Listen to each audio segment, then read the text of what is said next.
दाजु मासु छ? मासु पसलमा मासु नभएर के तिम्रो सासु हुन्छ त?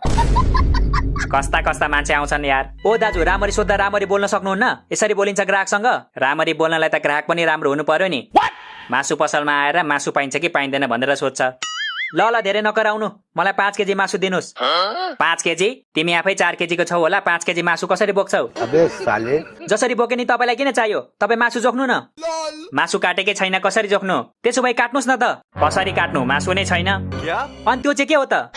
यो मासु त बेच्नलाई राखेको होइन नि भाइ। अनि किन राख्नु भएको त? यो त कस्टमरलाई तान्न मात्र राखेको हो के। दाजु मासु कसरी छ? हिजो जसरी थियो आज पनि त्यसरी नै छ नि भाइ।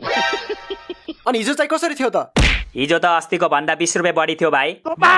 हे दाजु नजिस्किनु न हौ, छिटो भन्नु न कसरी छ मासु? के को मासु चाहियो तिमीलाई? खसी, कुखुरा, राँगा, भैँसी, सुँगुर, मुसा, बिरालो, भ्यागुता, गडेउला, के को चाहियो? यति धेरै मासु पाइन्छ तपाईकोमा? पाउन त कुखुराको मात्र पाइन्छ नि, तर तिमी भन्छौ भने जेको मासु पनि मगाइदिन सक्छु म। मगाइदिउ त गडेउलाको? पर्दैन दाजु, मलाई कुखुराकै चाहिएको। कसरी छ केजीको? 1 केजीको 400 अनि 2 केजीको 800। भन कति केजी लान्छौ? 1 केजीको 400 भएपछि 2 केजीको 800 त हुन्छ नि, भनिराख्नु पर्छ र? पर्छ नि भाइ, सबै म जस्तो पढे लेखेका कहाँ हुन्छन् त? ओ दाजु, तपाईले मलाई अनपढ मान्छे भन्न खोज्नु भयो? होइन नि भाइ, मैले त तिमीलाई स्कुल कलेज नगएको मान्छे पो भन्न खोजेको त।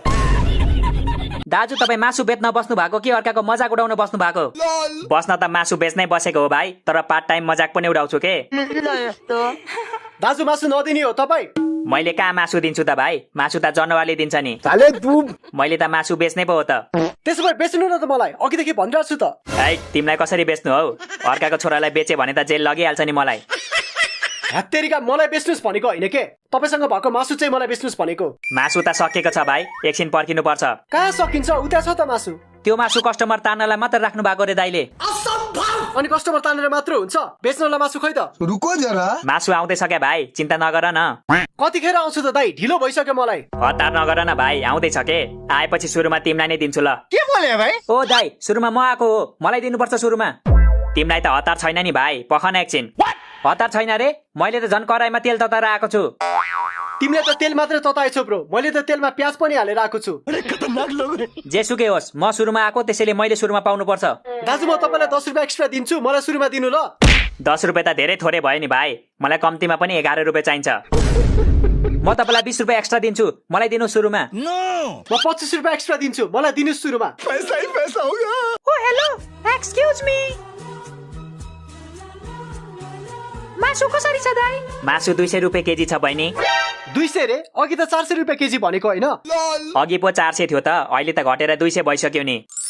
म आएको 5 मिनट हुँदैछ, 5 मिनटमै भाउ घट्यो। 5 मिनटमा कस्ता कस्ताको भाउ घट्छ, यो मासु के हो र? कति देऊ बहिनी? मलाई 2 केजी गरिदिनु ल। हस्, एकछिन है त। अन्जु, यता आएर बस, मासु आएको छैन रे। कसले भनेको आएको छैन? यो चाहिँ के हो त? अनि यो मासु त नबेच्ने भन्नुभयो होइन? केटाहरूलाई पो नबेच्ने भनेको त, केटीहरूलाई त बेचिहाल्छु नि। मिस्टर, चिन्नु नजानु कसलाई अन्जु भनेको? म अन्जु हो। त्यही नचिनेर त अन्जु भनेको नि, चिनेको भए त तिम्रो नामले बोलाइहाल्थे नि। अच्छा, नचिन्ने मान्छेलाई किन बोलाउनु पर्यो त? के काम छ र? अनि नबोलाइकन चिन्जान कसरी हुन्छ त? किन हुनु पर्यो चिन्जान? तिमी को हो र तिमीसँग चिन्जान गर्नु मैले? लौ, अनि चिन्जान भएन भने हाम्रो लभ कसरी पर्छ त अन्जु? अबे साले, ओइ केटा हो, तिमीहरू कहिले नसुधिने भइस है? केटी देख्ने बित्तिकै पछि लागिहाल्नु पर्छ। के गर्नु दाजु, केटीहरू हाम्रो पछि लाग्दैनन्, त्यसैले हामी नै केटीको पछि लाग्नु परेन त? बात त सही है। केटीको पछि नलाग केटा हो, जीवन बर्बाद हुन्छ। सही भन्नुभयो दाइले, हामी केटीको पछि लाग्नुहुन्न, नत्र दाइको जस्तै हालत हुन्छ हाम्रो पनि। भाइलाई दशैंको बेला दशा लाग्यो कि क्या हो? देख्दैछौ नि मेरो हातमा के छ? म जेन्जी हो दाइ, जेन्जी। अस्तिको आन्दोलनमा झन्डै गोली खाएको मान्छे हो म। तपाईको हतियार देखेर डराउँछु जस्तो लाग्छ? कन्ट्रोल। अनि नडराउने भए खुट्टा चाहिँ किन काम्दैछ त तिम्रो? ए, यो त जाडोले कामेको नि। आछु कस्तो जाडो भएको है? यो भाइ त लास्टै गफाडी रहेछ यार। तिमी साँच्चै आन्दोलनमा गएको थियौ र? ल दाइ, कस्तो कुरा गर्नु भएको? आन्दोलनमा सबभन्दा ढिलो पुग्ने अनि गोली चल्ने बित्तिकै सबभन्दा पहिला भाग्ने मै त हो नि। दाइ, मेरो मासु रेडी भयो? मासु त रेडी भयो कि बहिनी, तर एउटा कुरा भन्नै बिर्सेछु। के कुरा दाइ? यो मासु त हिजोको पो रहेछ बहिनी। के सिनो सिनो गनाउँछ भनेको त यो मासु पो रहेछ। छ्या, मलाई दिनु यस्तो मासु, मलाई ताजा मासु दिनुस्। ताजा मासु आउँदैछ बहिनी, एकछिन पर्ख ल। कति पर्खिनु हौ दाजु? अघिदेखि आउँदैछ मात्रै भन्नुहुन्छ, कहाँदेखि आउँदैछ? चाइनादेखि आउँदैछ है क्या मासु? चाइनिज मासु हो भने त म लादिन है। चाइनिज होइन के भाइ, नेपाली लोकल मासु हो के, एकदम मिठो हुन्छ।